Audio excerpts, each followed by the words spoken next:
हरे कृष्णा। ओम नमो भगवते वासुदेवाय। ओम नमो भगवते वासुदेवाय। ओम नमो भगवते वासुदेवाय।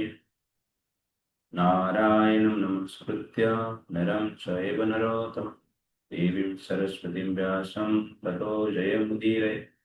नष्टप्रायेष्वभद्रेषु नित्यं भागवत सेवया भगवदुत्तमश्लोके भक्तिर्भवति नैष्टिकी।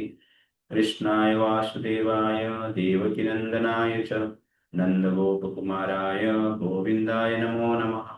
ॐ अज्ञानतिमिरन्धस्य ज्ञानञ्जनशलाकया चक्षुरुन्मिलितं येन तस्मै श्रीगुरवे नमः। नमो विष्णुपादाय कृष्णप्रेष्ठाय भूतले श्रीमते भक्तिवेदान्त स्वामिनिति नामिने। नमस्ते सारस्वती देवे गौरवाणी प्रचारिणे निर्विशेष शून्यवादी पाश्चात्यदेशतारिणे। नमो महावदान्याय कृष्ण प्रेम प्रदायते कृष्णाय कृष्ण चैतन्य नाम्ने गौरतिषे नमः। पंचकर्तात्मकं कृष्ण भक्तरूपस्वरूपकं भक्तावतारं भक्ताख्यं नमामि भक्तशक्तिकं।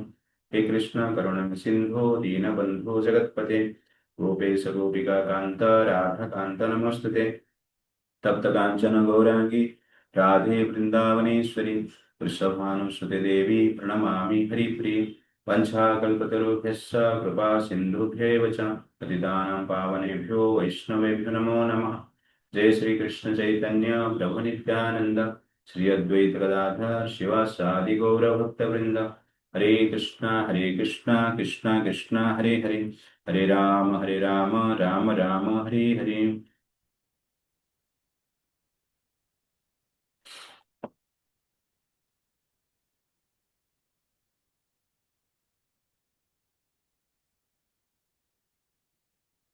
हरे कृष्णा।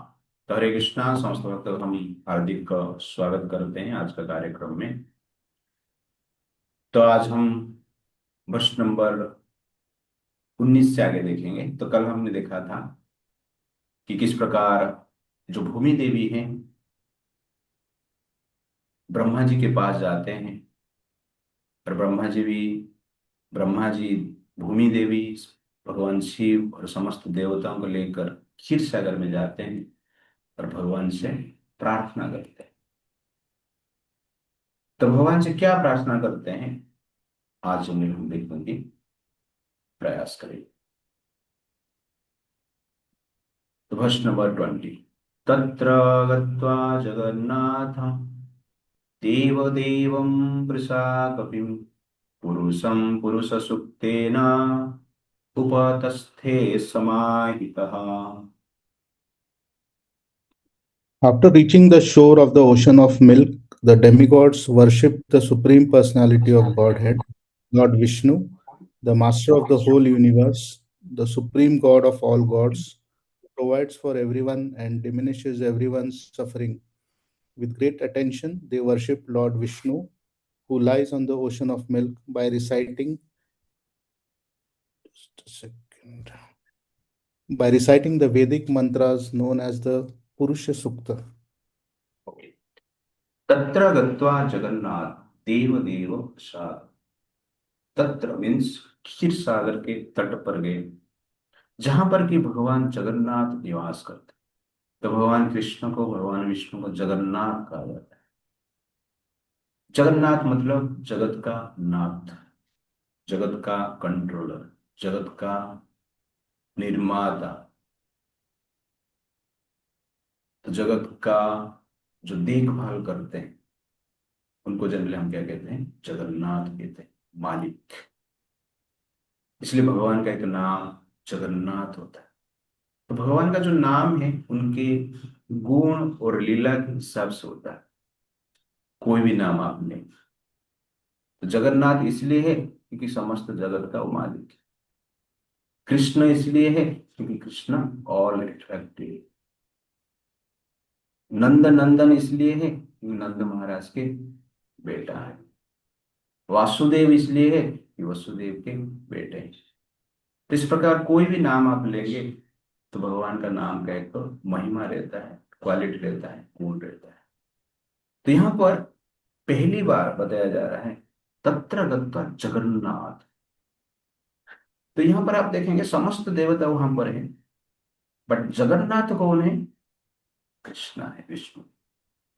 तो ये क्लैरिटी देने के लिए सुखदेव गोस्वामी भगवान शिव जी के सामने और भगवान ब्रह्मा जी के सामने ये श्लोक जनरली बता रहे हैं।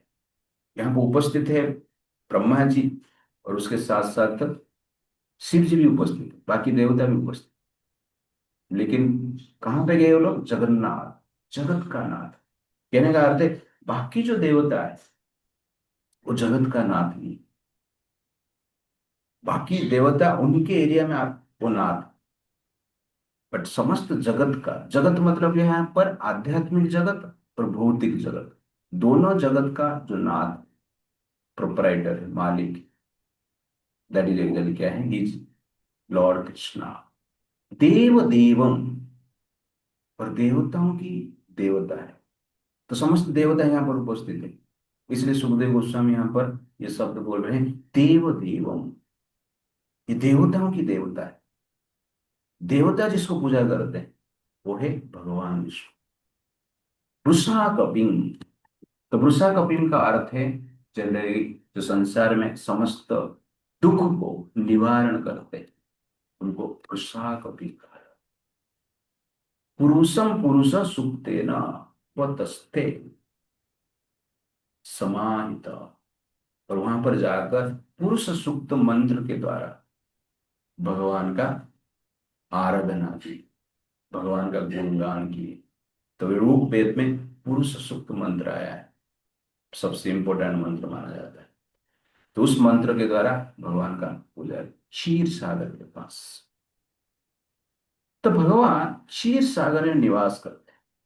तो मैं कभी कभी सोचता हूँ भगवान क्षीर सागर में क्यों निवास कर रहे हैं? तो शास्त्र में अनेक प्रकार के ऐसा वर्णन है कि दही का सागर भी, नमक का सागर तो हम देख रहे हैं, और स्वीट वाटर का भी सागर है, दारू का भी सागर है, गन्ने जूस का भी सागर है। इस प्रकार वर्णन किया गया है। हनी का भी सागर है। फिर भगवान क्या कर रहे हैं? दूध का सागर में निवास कर। तो कृष्ण और विष्णु दूध का सागर में रहते हैं, क्षीर सागर में रहते हैं, और अनंत शेष के ऊपर शयन करते हुए रहते हैं। जैसे कि हमने देखा माता लक्ष्मी उनका पद प्रक्षालन करते हैं, और भगवान कृष्ण शयन करते हुए अवस्था में रहते। तो ये इंडिकेट करता है वास्तव में भगवान कृष्ण कहाँ पे निवास करते हैं? जिसका हृदय और चेतना, चरित्र दूध जैसे, जिसका चरित्र दूध जैसे शुद्ध है, पवित्र है, प्योर है, क्लियर है, साफ है, वाइट है, उस व्यक्ति के हृदय में भगवान वास कर। कहने का अर्थ है स्पॉटलेस कैरेक्टर की आवश्यकता। तो दूध का जो व्हाइट कलर है, सफेद कलर है, वो स्पॉटलेस कैरेक्टर को रिप्रेजेंट कर। इसलिए हमें धनवान तो बनना है, लेकिन चरित्रवान बनना। चरित्र को छोड़कर हमें धनवान नहीं बनना, बलवान नहीं बनना है, सौंदर्यवान बनना नहीं, यशवान बनना नहीं, ज्ञानवान भी बनना नहीं। ये सब बनना है, चाहिए, लेकिन चरित्र को सेक्रीफाइस करके नहीं चाहिए।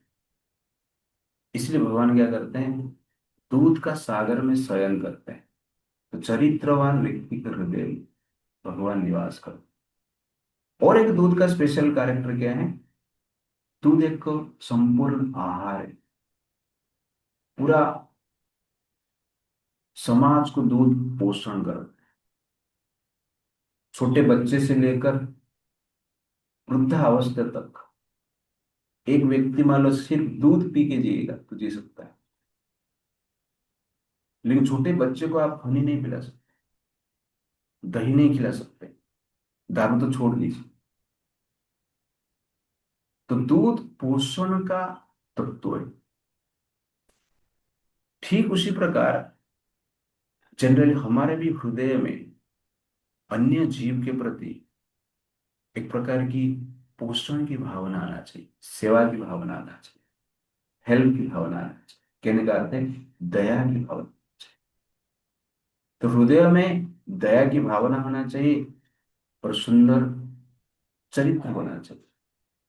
जब हम चरित्रवान बनते हैं और दयावान बनते हैं तो भगवान कृष्ण जनरली उनके हृदय में निवास करते हैं। कहने का अर्थ है कृष्ण भगवान उनको कृपा प्रदान करते हैं।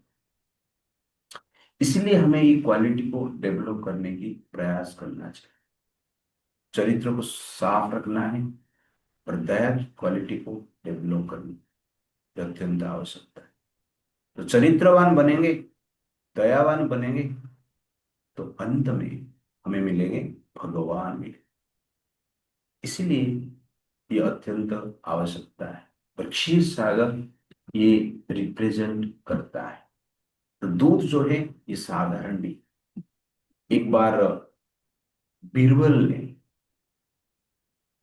अकबर को कहा, अकबर ने बीरबल को कहा कि भैंस का दूध अच्छा होता है। तो बीरबल ने कहा, नहीं, अकबर ने कहा कि गाय का दूध सबसे अच्छा है। तो बीरबल ने कहा नहीं नहीं, भैंस का दूध सबसे अच्छा है। तो अकबर ने पूछा कि गाय का दूध तो मैंने सुना है, हम लोग गाय का भी पूजा करते हो, भैंस का दूध कैसे अच्छा हो? नहीं नहीं, भैंस का दूध ही अच्छा है, भैंस का दूध पीना चाहिए।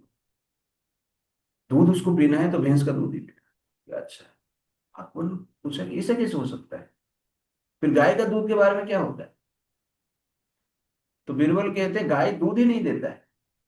तो अकबर कंफ्यूज हो गया, गाय दूध नहीं देता है तो क्या देते हैं? ना, गाय अमृत देते। तो गाय का जो दूध है वो दूध नहीं, अमृत है। तो कृष्ण गोपालन ऐसा खाली फोकट नहीं करते हैं। उनका जो जॉब प्रोफाइल है गोपालन करना है। लेकिन क्षीर सागर में सोते हैं और गोपालन करते हैं। तो गाय दूध कहाँ से आया? क्षीर सागर सप्लाई कौन किया है? तो गाय से आया है। तो कहने का अर्थ है गोपाल। और भगवान इस संसार में आके आप देखेंगे गोपालन करके शिक्षा दे रहे कि आपको जीवन में निरोग रहना है। गाय का दूध is very very important. Krishna Balram farming का प्रति, फार्मिंग को जनरली क्या करते हैं? एडवर्टाइज करते। बलराम फल लेके घूम रहे हैं, वो फार्मिंग के एडवर्टाइजमेंट हो रहे हैं। और कृष्ण गाय लेके घूम रहे हैं, वो गोपालन का एडवर्टाइज हो रहा है। तो वास्तव में शांति समृद्धि संभव है जहां पर ये दो कार्य होता है, कृषि गोरक्षा। तो कृषि का रिप्रेजेंटेशन बलराम जी करते हैं और गोरक्षा का रिप्रेजेंटेशन कृष्ण करते हैं। और इससे जो आहार मिलता है, शुद्ध आहार मिलता है, इससे शरीर ठीक रहता है और मन भी ठीक रहता है। जब हम गाय को पालन करते हैं, ओरिजिनल दूध लेते हैं, प्रेम के साथ गाय का पालन करते हैं, उसका दूध जब लेते हैं, वास्तव में हमारा जो स्पिरिचुअल चेतना है जागृत होता है। इसलिए ये अत्यंत महत्वपूर्ण है। तो क्षीर सागर में भगवान निवास करते हैं। इसलिए इससे हमें ये सीख मिल रहा है कि हमारा चरित्र शुद्ध होना चाहिए और उसके साथ साथ हमारे पास हृदय में दया होना चाहिए। Spotless character and genuine compassion attract Lord Krishna's attention. If you want attention of Krishna, then you should develop spotless character and genuine compassion for all living beings. That is very, very essential. I am spiritualist, but I am a meat eater. अभी चल रहा है ना, does God exist करके कोई मुस्लिम भाषण दे रहा है, ललन टॉप ने उसको एडवर्टाइज कर रहा है, ठीक है ना? तो स्पिरिचुअलिटी के बारे में बताने से पहले एक व्यक्ति का पहला क्वालिफिकेशन होता है उसका कैरेक्टर है क्या, उसके हृदय में दया है क्या, एक डिवाइन कैरेक्टर मोरल लाइफ जीता है क्या। इमोरल लाइफ जिएंगे और गॉड का एग्जिस्टेंस के विषय में बताएंगे। यूजलेस, फुलिशनेसली। जो बता रहा है ही इज फुलिश, और जो सुन रहा है उससे बड़ा फुलिश। तो भगवान को जानने से पहले भगवान का क्वालिटी के आधार पर हमें जीना अत्यंत आवश्यक। अनरेस्ट्रिक्टेड पशु तुल्य जीवन जीते हैं और भगवान के बारे में चर्चा करते हैं। ऐसे लोग का आजकल यूनिवर्सिटी में पीएचडी डिग्री भी मिल जाता है, स्कॉलर बन जाते हैं। और लोग बोलते पीएचडी करके आया कुछ तो बहुत कुछ किया रहेगा। कुछ नहीं किया। पीएचडी मतलब मेरे हिसाब से पीएचडी, पी के एचडी मूवी देखनी है, दैट इज एक्चुअली क्या है, पीएचडी। ज्यादातर ऐसे ही करते हैं, लेकिन वास्तव में आप इस उससे भगवान के बारे में सुनिए। पहले वो चरित्रवान है, उसके पास दया है क्या? चरित्रवान रहेगा, दयावान रहेगा, बाद में वो बता सकता है भगवान के बारे में। Otherwise very very difficult. ऐसे लोगों से सुनना नहीं चाहिए। इसलिए हमें अपना चरित्र को और अपना दया की भाव को विकास करना अत्यंत आवश्यकता है।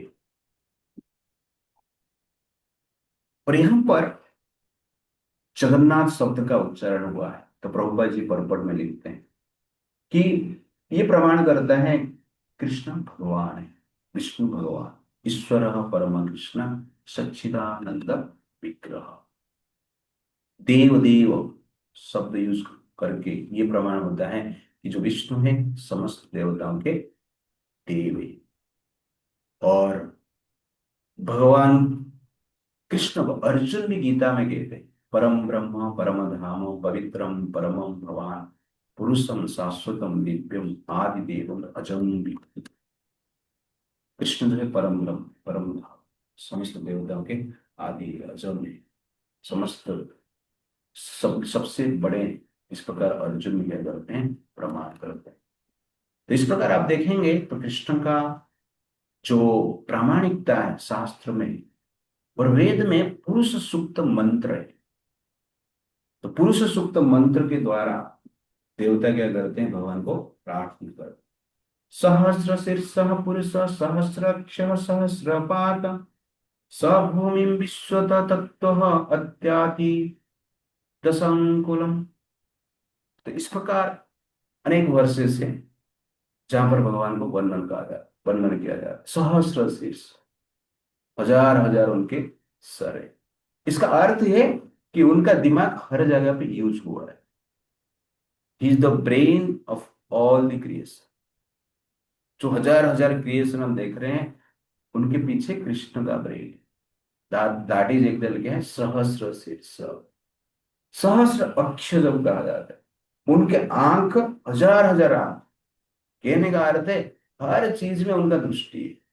हर दुनिया में क्या चल रहा है क्या नहीं चल रहा है, कौन क्या सोच रहा है, सब कुछ वो देखते हैं, जानते हैं। सहस्त्रपाद, तो उनका हजार हजार पैर है। इसका अर्थ है कि वो हर स्थान पर उपस्थित है, कहां पर भी उपस्थित हो सकते हैं। इसलिए इस प्रकार की वर्णन आया है। और उनका ऐसा कि शरीर भी है जो भगवान उसको रिवील नहीं करते, जैसे कि विश्व रूप ने हमने गीता में डिस्कस नहीं किया है, विश्व रूप। तो उनका दो भुज रूप है, चतुर्भुज रूप है और एक विश्व रूप है, जिसमें हजार हजार आंख है, हजार हजार पैर है, हजार हजार हाथ है। लेकिन भगवान वो कृष्ण ऐसा नहीं विश्व रूप का एक प्लानेट है वहां पर कृष्ण विश्व रूप लेके घूम रहे, नहीं। ये भगवान की ये सब है, वो जब आवश्यकता है लोगों को दिखाते हैं। That is the point. तो विश्व रूप जो है भगवान का ऐश्वर्य रूप। तो ऐश्वर्य रूप जब भक्त के मन में डाउट आता है, कोई देखना चाहता है, तो भगवान कृपा करके उसको क्या करते हैं, दिखाते हैं। क्योंकि संसार में साधारण लोग जनरली अन्य लोगों के प्रति अट्रैक्ट होते हैं जब ऐश्वर्य को देखते हैं, प्रेम से अट्रैक्ट नहीं होते, ऐश्वर्य से अट्रैक्ट होते हैं। किसके पास धन है लोग अट्रैक्ट होते हैं, किसके पास बल है, लोग अट्रैक्ट हो जाते हैं। किसके पास ब्यूटी है, लोग अट्रैक्ट हो जाते हैं। किसके पास ज्ञान है, लोग अट्रैक्ट हो जाते हैं। किसके पास अच्छा क्वालिटी है, कोई अट्रैक्ट नहीं। कोई दयावान है, क्षमाशील है, तो लोग बोलते हैं ये बुद्धू है, उसके प्रति कोई अट्रैक्ट नहीं होता। ये जनरल टेंडेंसी है जी। इसलिए भगवान क्या करते हैं, संसार में अपुलेंस और ऐश्वर्य को प्रकट कर, इसके द्वारा साधारण जीव क्या कर सकते हैं, भगवान के प्रति आकर्षित हो सकते हैं। तो इस प्रकार ये वर्ष भी प्रमाण करता है कि कृष्ण कौन है, तो आर। और गीता में हमने इसे पढ़ा है 15.8 में, यस्माक्षरमतीतो अक्षरादपि च उत्तम अतस्मिन् लोके वेदे च प्रथितः पुरुषोत्तमः। तो कहते हैं कि संसार में जो जीव है, क्षर जीव है, अक्षर जीव है, पतित जीव है, और जो जीव वैकुंठ में, उससे मैं ऊपर, और मैं पुरुषोत्तम। और वो पुरुषोत्तम हमारा शरीर में परमात्मा के रूप में निवास कर रहा है। उत्तम पुरुष अन्य, और एक उत्तम पुरुष अक्षर, अक्षर से जीवात्मा से परे, उसको चल के क्या कहा जाता है, परमात्मा कहा जाता है। तो इस प्रकार ये वर्ष प्रमाण करता है कृष्ण भगवान। वर्ष नंबर 20, गीरम समाधो, गीरम समाधो गगने समीरितम विषम्य वेदः त्रिदशम उवाच हा गां पौरुषीं मे शृणुत अमर पुनः विधीयतामासु तथैव मा चिरम्। While in trance, Lord Brahma heard the words of Lord Vishnu vibrating in the sky. Thus he told the demigods, O demigods, hear from me the order of Shirodakshaya Vishnu, the Supreme Person, and execute it attentively without delay. तो यहाँ पर देख रहे हैं कि भगवान ब्रह्मा जी ने भगवान विष्णु से कुछ सुने, और सुनने के पश्चात ब्रह्मा जी देवताओं को बता रहे कि भगवान कृष्ण से, विष्णु से मैंने सुना है, आप मुझे बताइए। तो प्रभुपा जी कहते हैं यहाँ पर ब्रह्मा जी है, लेकिन विष्णु को देखे नहीं, क्षीर सागर में पहुंचे, वो क्षीर सागर को भी देख रहे हैं, भगवान विष्णु को कोई भी देवता नहीं देख पा रहा है। और ब्रह्मा जी भगवान के वाणी सुने, तो आकाशवाणी, दैववाणी। तो पहले रेडियो यूज होता था प्रभुपा जी के, रेडियो जो है दूर से जो आवाज है सुन सकते हैं। तो ये यहाँ पर इस प्रकार की बात आया है, गगने समीरितम, आकाश से सुना रहे, ब्रह्मा जी ने सुने। तो ब्रह्मा जी इतना पवित्र है, इतने प्योर है, कि भगवान क्या चाहते हैं, क्या बोलना चाहते हैं और क्या बोले हैं, वो सुन पाते। तो भगवान बोल रहे हैं, ब्रह्मा जी सुन पा रहे हैं, बाकी देवता नहीं सुन पा रहे। तो ये प्रमाण करता है कि भगवान का वाणी को सब लोग सुन नहीं पाए। उनके पास कुछ क्वालिफिकेशन होना चाहिए, उनका वाणी को एक्सेस करने के लिए एक प्रकार की माइंड सेट होना चाहिए। तो जैसे कि हम आजकल इंटरनेट यूज कर रहे हैं, तो ऑडियो वेव्स चारों ओर हैं, और वीडियो वेव्स भी चारों ओर हैं, लेकिन उसको एक्सेप्ट करने के लिए, रिसीव करने के लिए इंस्ट्रूमेंट की आवश्यकता। तो रेडियो क्या कर सकता है, ऑडियो वेव्स को एक्सेप्ट कर सकता है। लेकिन आजकल हम देखेंगे, आपके पास इंटरनेट है, ऑडियो हो, वीडियो हो, इलेक्ट्रॉनिक मैसेज हो, सब कुछ एक्सेप्ट कर सकते। तो डिफरेंट इंस्ट्रूमेंट डिफरेंट चीज को एक्सेप्ट करता है, रिसीव करता है। लेकिन लैपटॉप ऐसा है और स्मार्टफोन ऐसे हैं कि आजकल कि ऑडियो, वीडियो और इलेक्ट्रॉनिक वेब जो है, सब कुछ एक्सेप्ट करता है, रिसीव करता है, ये टेक्नोलॉजी। तो टेक्नोलॉजी क्या करता है, वेब को रिसीव करता है। वैसे भगवान का जो वेव है पूरे संसार में व्याप्त है, भगवान के वाणी भी संसार में व्याप्त है, लेकिन उसको ग्रहण करने की जो माइंड सेट चाहिए, हमारे पास होना चाहिए, आपके पास लैपटॉप होना चाहिए, आपके पास स्मार्टफोन होना चाहिए, आपके पास रेडियो होना चाहिए, तब जाके हम उसको रिसीव कर सकते हैं। अपने आप नहीं रिसीव हो रहे, एक इंस्ट्रूमेंट चाहिए। लेकिन स्पिरिचुअल वाइब्रेशन को एक्सेप्ट करने के लिए एक स्पिरिचुअल माइंड सेट चाहिए, दैट इज ब्रह्म।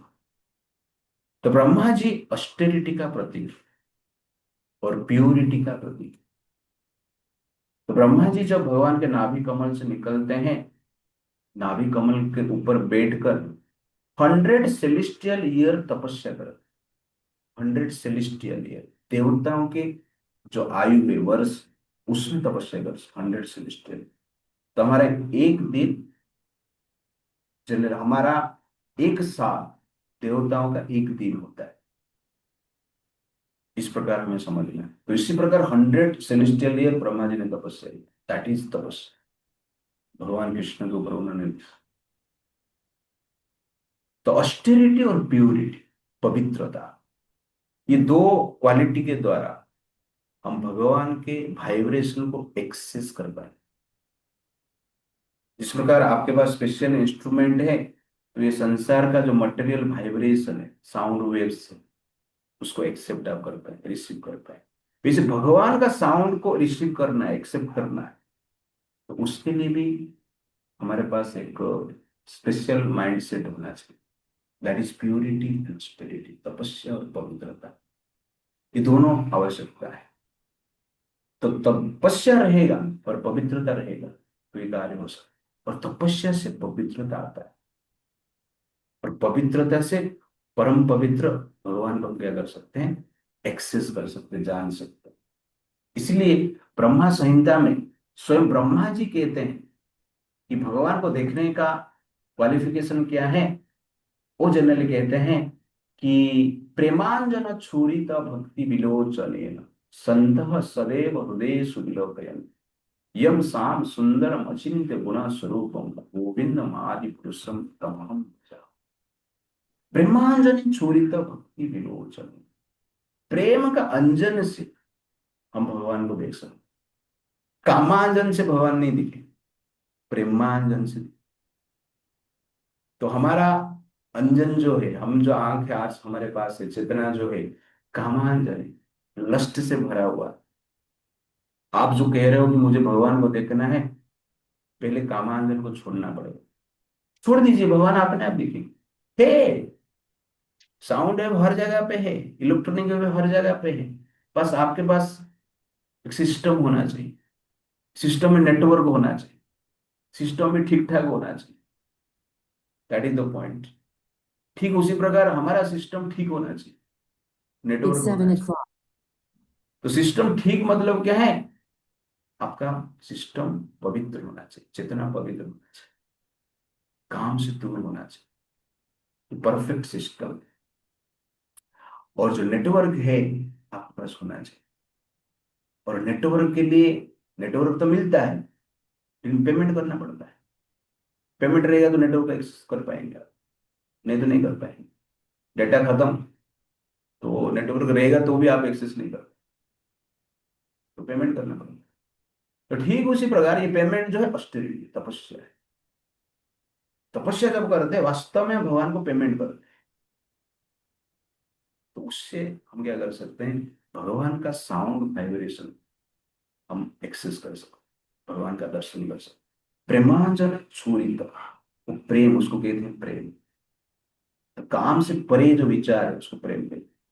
काम मतलब सेल्फिश डिजायर, प्रेम मतलब selfless service to the humanity and to supreme Lord.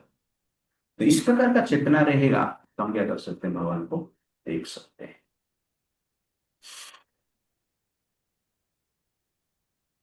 पूर एव पुंसः द्रुतः धरा ज्वरः भवाब्धिः अंसः यदुषुः उपजायन्ताम् स यावत् ऊर्व्यः भरम् ईश्वर ईश्वरः स्वकालशक्त्याः क्षपयः चरेत् भुविः।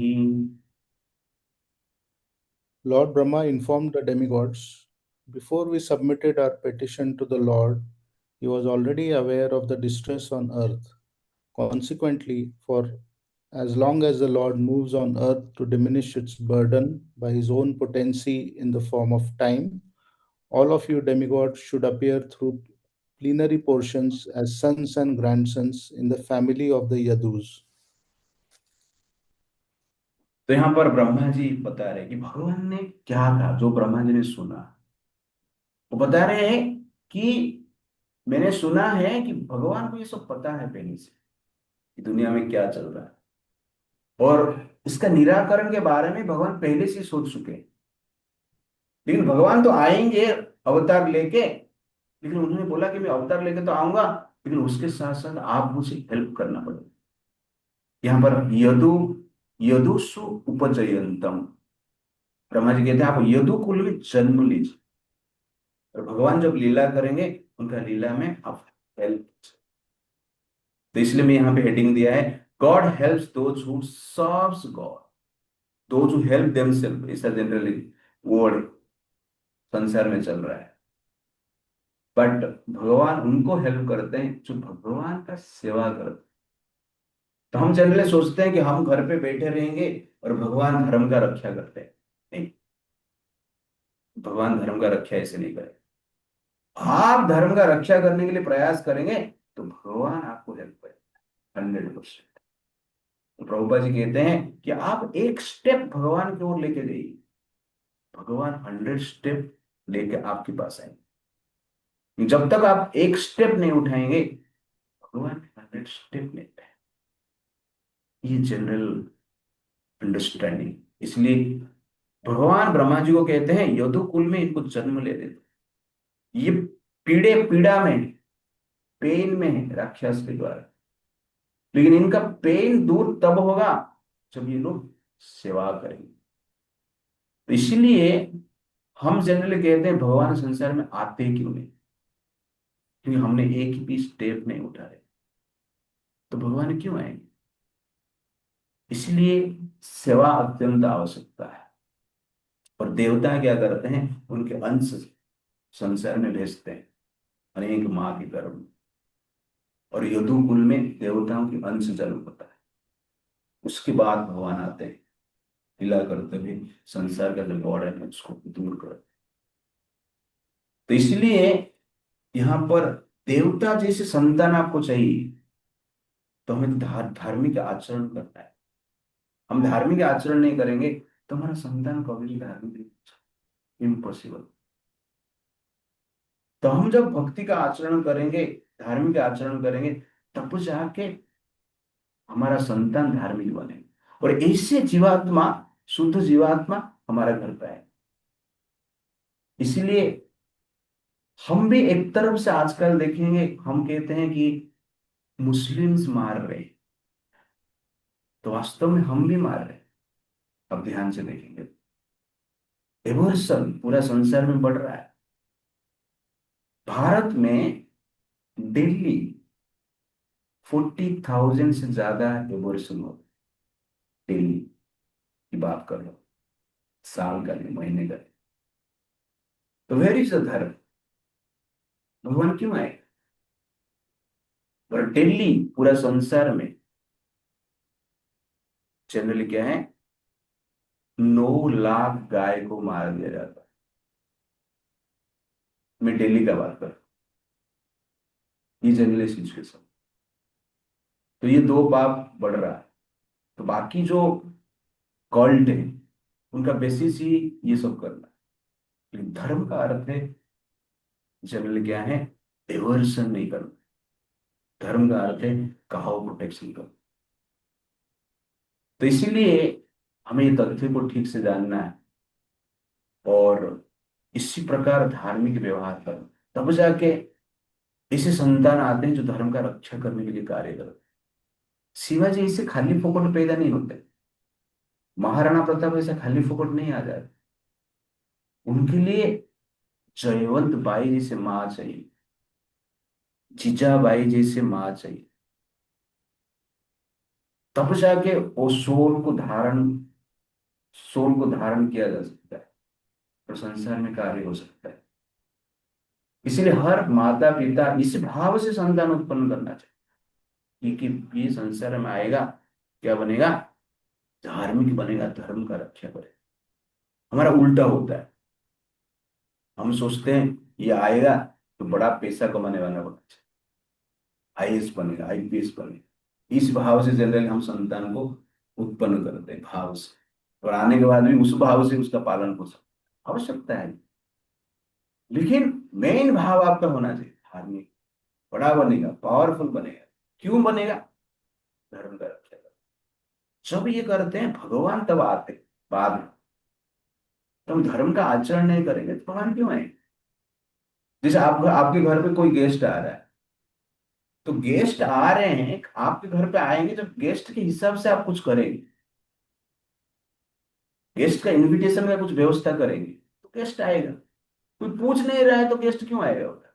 वो जानते हैं घर पे जाएंगे तो कोई पूछने वाला है। तो वैसे ही भगवान देख रहे हैं कि संसार में धर्म का आचरण कोई करता ही नहीं, तो मेरे आने का आवश्यकता क्या है? भगवान को पूछना मतलब धर्म का आचरण करना। जब हम धर्म का आचरण करते हैं वास्तव में हम भगवान को पूछते हैं, भगवान को प्रेम करते हैं।